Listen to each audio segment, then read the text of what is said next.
దేవునికి స్తోత్రం. దేవుని ప్రజలందరికీ నా వందనాలు.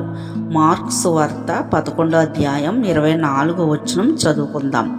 అందుచేత ప్రార్థన చేయనప్పుడు మీరు అడుగుచున్న వాటినెల్లను పొంది ఉన్నామని నమ్ముడి, అప్పుడవి మీకు కలుగునని మీతో చెప్పుచున్నాను.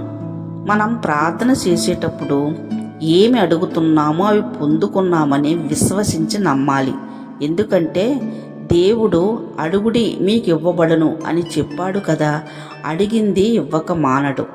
అబ్రహాము ఇస్సాకుని అడిగితే ఇచ్చాడు. హిజ్కియా ఆయుస్సును అడిగితే ఇచ్చాడు. సొలొమోను జ్ఞానం అడిగితే ఇచ్చాడు. అపోస్తులు పరిశుద్ధాత్మను అడిగితే ఇచ్చాడు. మనం ప్రార్థన చేసినప్పుడు పరసంబంధమైనవి అడిగేవారిగా ఉంటే అప్పుడు దేవుడు భూ సంబంధమైన అవసరాలు కూడా తీర్చగలడు. అయితే మనం అంత్యకాలంలో అపాయకరమైన దినాల్లో ఉన్నాము కనుక స్వస్థ బుద్ధి గలవారమై మెలకుగా ఉండి ప్రార్థన చెయ్యాలి. దేవునికి మన పాపాల నిమిత్తం క్షమాపణ ప్రార్థన ఎప్పుడైతే చేస్తామో అప్పుడు మన రోగాల నుంచి స్వస్థత పొందుకుంటాము. ప్రార్థన అనేది 1 రోజు 2 రోజులు చేసి మానేసేది కాదు. ప్రార్థన యందు నిలకడగా ఉండి ఎల్లప్పుడూ దేవుని యందు కృతజ్ఞత గలవారమై మెలకువ కలిగి ప్రార్థించాలి. మన ఆత్మ యందు తీవ్రత గలవారమై దేవుని యందు సంతోషిస్తూ ఆయన్ని సేవిస్తూ నిరీక్షణ గలవారమై శ్రమ వచ్చినప్పుడు ఓర్పు కలిగి ప్రార్థన యందు పట్టుదల కలిగి ఉండాలి. ఎందుకంటే పట్టుదలతో చేసే ప్రార్థన దేవుడు నెరవేర్చక మానడు. సంఘములో సమాజంగా కూడినప్పుడు అందరూ కలిసి ఏక మనసు ఏకాత్మతో ప్రార్థించాలి. అప్పుడు ఆ ప్రార్థన సంఘ క్షేమాభివృద్ధి కలుగజేస్తుంది.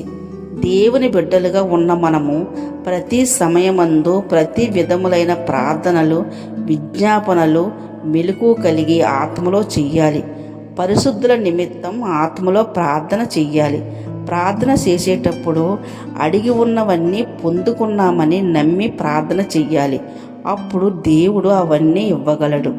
ప్రార్థనలో పోరాడితే ఏదైనా పొందుకోక మానము. ప్రార్థన అలవాటైతే అది చెయ్యకుండా ఒక క్షణం కూడా ఉండలేము. మూలుగుతూ చేసే ప్రార్థన దేవుని వద్దకు తప్పక చేరుతుంది. మనకు క్లుప్తంగా ఎలా ప్రార్థన చెయ్యాలో తెలియదు కాబట్టి యేసు ఆత్మ తానే మన పక్షమున తండ్రికి విజ్ఞాపన చేస్తున్నాడు. ప్రార్థన మన జీవితాలకు గొప్ప ఆయుధమై ఉంది. ప్రార్థన లేనిదే దేవుని బిడ్డలుగా మనం ఈ లోకంలో ఎంత మాత్రము జీవించలేము. ఎందుకంటే మనం చేసే ప్రార్థన అపవాదిని ఎదిరించగలదు, ఓడించగలదు, నాశనం చెయ్యగలదు. కాబట్టి ప్రార్థన అనే శక్తిని మనం పొందుకోవాలి. దేవుని బిడ్డలైన వారు ఎల్లప్పుడూ బుద్ధిగల కన్యకల వలె ఉంటూ సిద్ధి అనే జీవితంలో ప్రార్థన అనే నూనె మరువక వాక్యం అనే దివిటీని ఆరిపోకుండా వెలుగు సంబంధాల వలె జీవిస్తూ యేసు రాకడ కొరకు మెలకువ కలిగి ఎదురు చూస్తూ ఉండాలి. దేవునికే మహిమ కలుగునుగాక. ఆమేన్.